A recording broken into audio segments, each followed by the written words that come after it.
Okay, today we are looking at polynomial functions and their graphs. By the end of the day, you'll be able to graph polynomial functions using zeros, intercepts, looking at in behavior, and leading coefficients. So if you want to go ahead and give yourself a rating right now, where do you think you are on this? Do you think you know how to use polynomial functions? Are you totally confused? Or are you up here and you think you could teach the class? At the end of the week, we'll come back and reevaluate ourselves, see where we are at then. Okay, let's start out with a definition of a polynomial function. We have, let's see, let n be a non-negative integer, so we're only dealing with integers here. And we'll call them a sub n minus 1, until you get to a2, a1, a0. These are all just different possible polynomials that we might be using in this function. So here we have our function, and a sub n is our first term. It's our first polynomial in our, or it's our first integer in our list, and then it's times x to the power of, and whatever power it is, that's the highest exponent in this whole string of numbers. So if this is 100, then this will be 100. If this was 100, that's 100. And we would have a slowly decreasing by one value until we get down to an integer that doesn't have, it's not being multiplied by an x, it's a to the a sub 0. We call this function is of degree n. N is the highest power in this function. The number a sub n is the leading coefficient, that's the number out in front, and we're going to be paying attention to these two numbers today. It's the leading coefficient. Okay, first off, these functions today are going to be smooth and continuous. What that means is they have just nice, they flow, there's no jagged edges. Here is what they are not. When you have a line like that, and there's holes in it, or points, they are not doing any of this stuff here. Our polynomial functions are going to be smooth. Okay, let's take a look here. We're going to use Desmos, our Desmos calculator, to kind of check out what is happening in the most basic form. This is our leading coefficient, that a sub 0, and this is our highest power. This is our first term, and that tells us a lot about what's happening. So let's open up that Desmos calculator. Give it a second here. Pop a Desmos calculator open. Okay, we'll come back to this here in a second. And we're going to type this in right here. We'll use y equals ax, and then we need a power. Let's get a power there, and that's the n. Enter, and we've got our slider. So we're going to test some things out. We want to test out when a is positive and the power is even. We want to see what the basic shape is. So take a second, go through all of these and check them. We want our n value though to always be positive and to just go up by ones. So we're gonna code that in there, and now we're gonna mess with it. So let's see, this is messing with this. Let's see, that's an even and positive. So here's a, the first number is positive and the power is even, and this is the basic shape that we get. Let's move it back over here. Let's sketch. What did that look like? A is positive and this is even. We've got a little arc, something shaped like this. All right, let's mess with it now. Let's change something. Let's say what happens if it is odd. So we'll drop this in here. We'll go, okay, power. Let's change it to an odd. We'll just move it up to 3. Oh, different shape here. Okay, got more of a curve to it. Comes in on one side, flows through, keeps going. All right, let's check when a goes negative. Let's see, a, we'll take a into our negative. What happens? It looks like it flipped upside down. All right.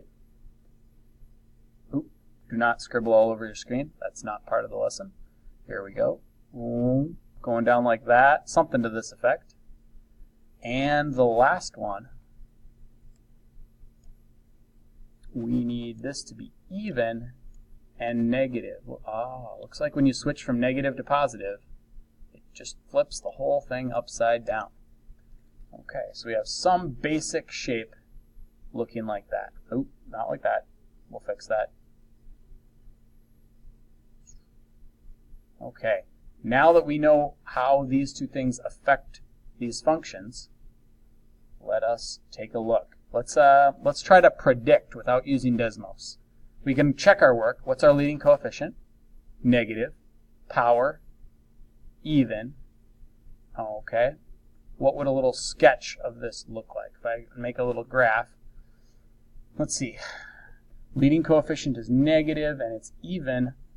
Go back to our sketch. That looks something like this.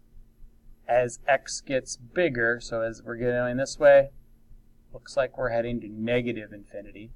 And as x gets smaller, we are also going to negative infinity. On your own, work with a partner and fill out the rest of them. Check them on Desmos as you go. I'll stop the video for a little bit and then you can come back. Okay, zeros of a polynomial. When these functions cross the x-axis, their y value is 0. So we could predict when will our function be 0. We would be able to predict where these are right here. That's interesting. Yeah, it's kind of nice. That could tell us a lot about a function. Well, let's put it to use. There we go. Okay, find all the zeros of this. Well, we've learned how to factor these things already, so what can we factor out of this first group? Yep, we can factor x squared, x plus 3, and then let's factor a negative 1 out of here. X plus 3 is left over. Let's rearrange it. X squared minus 1, x plus 3. Yeah. When will this, we're interested on when this is 0. Let's see. Oh, we've got a difference of squares here. We've got x plus 3, x plus 1, and x minus 1. That's how we break up this difference of squares. When does this go to 0? What will make this be 0? X equals 1. X is negative 1. And we have an x is 3. So these are all zeros up here. Let's see. Negative 1, positive 1, and 3.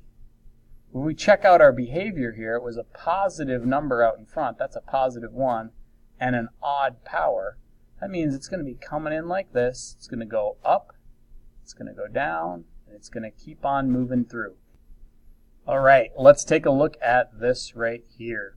We need to factor out anything that we can factor. Looks like we can factor out an x squared. It's going to leave an x squared behind.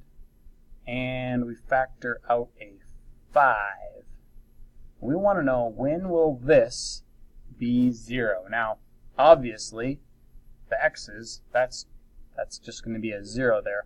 How can we factor this? Well, we have a difference of squares, x and x. We know what the square is here, but what about 5? What two numbers multiply to give us negative 5? Well, it turns out minus square root 5 and plus square root 5 will do the job.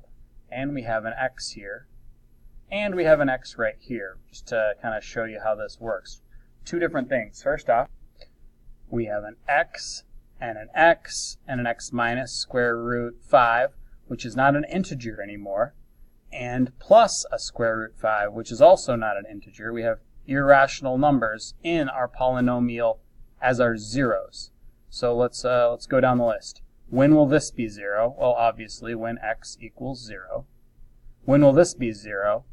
It's the same answer, but technically we need 4 zeros because it's to the 4th power. we're going to have 4 answers. 2 of them are just going to happen to be the same one. Right here, this will go to 0 at square root 5. And this one will go to 0 at negative square root 5. So we definitely have one at 0, one at minus square root 5, and one at plus. A 4th power, it has a basic shape like this. It's going to come down probably. It'll probably come up, touch. And it actually, because there's 2 zeros there, we'll get to it in our next lesson, it's going to turn around and keep going up like this, giving us this W shape right here. Okay, so to kind of recap, here's all the things that we can use when graphing polynomial functions. Look at the first letter. Is it positive or is it negative? Look at the degree of the polynomial. Is it odd or is it even? Find the x-intercept. That's these zeros right here. We want to know how many times will our line be crossing the x-axis. And then also we can use the y-intercept. If you put x equals 0 into any function, you're going to find out where it crosses the y-axis. These are all tools that we can use to help us graph polynomials. All right. Have a good time on your homework. Thank you.